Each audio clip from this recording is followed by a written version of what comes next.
সম্বৰ্ধনা অনুষ্ঠানৰ সভাপতি তথা আমাৰ কিষাণ একাডেমীৰ অধ্যক্ষ মহোদয়, আমাৰ ভাইচ প্ৰিন্সিপাল মহোদয়, লগতে আমাৰ সন্মানীয় শিক্ষক শিক্ষয়িত্ৰীসকল, আমাৰ একাডেমী পৰিচালনা সমিতিৰ বিভিন্ন সদস্যসকল, মোৰ বন্ধু বান্ধৱীসকল আৰু সৰু সৰু ভাইটি ভণ্টিসকল, মোৰ নাম মাইনুল ইছলাম। আজি এইখন সভাৰ বিশেষ উদ্দেশ্য হয়তো সকলোৱে জ্ঞাত যে এইবেলি আমাৰ এই কিষাণ একাডেমীৰ পৰা যিসকল ছাত্ৰ ছাত্ৰীয়ে মেট্ৰিক পৰীক্ষাত সফলতাৰে উত্তীৰ্ণ হৈছে তেখেতসকলক সম্বৰ্ধনা দিয়াৰ উদ্দেশ্যে এইখন সভা আয়োজন কৰা হৈছে। আমি ছাত্ৰ ছাত্ৰীৰ উদ্দেশ্যে বিশেষ একো নকওঁ, কাৰণ ময়ো এজন ছাত্ৰ। মই এতিয়া ৰত্নবিদ মহাবিদ্যালয়ত অধ্যয়ন কৰি আছোঁ 6th ছেমিষ্টাৰত, আৰু মই তাৰে ইউনিয়ন বডিৰ ভাইচ প্ৰেচিডেণ্ট হয়।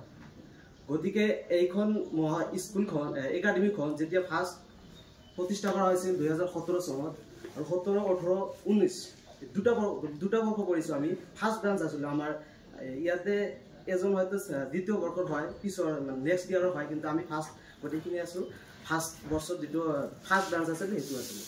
তাতে আমি বহুত কষ্টকৈ অধ্যয়ন কৰিছিলোঁ, আৰু আমাৰ ছাৰ বাইদেউসকলে বহুত কষ্ট কৰি আমাক অধ্যয়ন দিছিলে। আমি যিমান আশা কৰিছিলোঁ সেই অনুপাতে আমি ৰেজাল্ট কৰিব পৰা নাছিলোঁ, যদিও ছাৰ বাইদেউসকলে সন্তুষ্ট আছিল আমি যিখিনি ৰেজাল্ট কৰিছিলোঁ। এতিয়া আমাৰ এই ছাত্ৰ ছাত্ৰীসকলে যিখিনি ৰেজাল্ট কৰিছে, হয়তো ছাৰ বাইদেউসকলে কৈছে যে আশানুৰূপত হোৱা নাই ৰেজাল্টখিনি, তথাপিও ভাল হৈছে, যিখিনি হওক ভাল হৈছে। আমি তোমালোকৰ উজ্জ্বল ভৱিষ্যত কামনা কৰিছোঁ। তোমালোকে যাতে এইখন স্কুলৰ পৰা এতিয়া বেলেগ হায়াৰ ছেকেণ্ডেৰীত যাবা, আৰ্টছত পঢ়িবা, কোনোবাই ছায়েন্সত পঢ়িবা, কোনোবাই, যাতে তোমালোকে নিজৰ ভৱিষ্যতত যাতে এটা উপযুক্ত সিদ্ধান্ত লৈ নিজৰ আগবাঢ়ি যাব পাৰা, আৰু ভৱিষ্যতত যাতে তোমালোকে এজন ভাল নাগৰিক হৈ দেশৰ কাৰণে সেৱা দিব পাৰা, তাৰে তোমালোকৰ আশা কৰিছোঁ, আৰু তোমালোকৰ উজ্জ্বল ভৱিষ্যত কামনা কৰিছোঁ, আৰু লগতে আমাৰ এই কিষাণ একাডেমীৰ ভৱিষ্যত কামনা কৰি মোৰ বক্তব্য সামৰিছোঁ। ধন্যবাদ।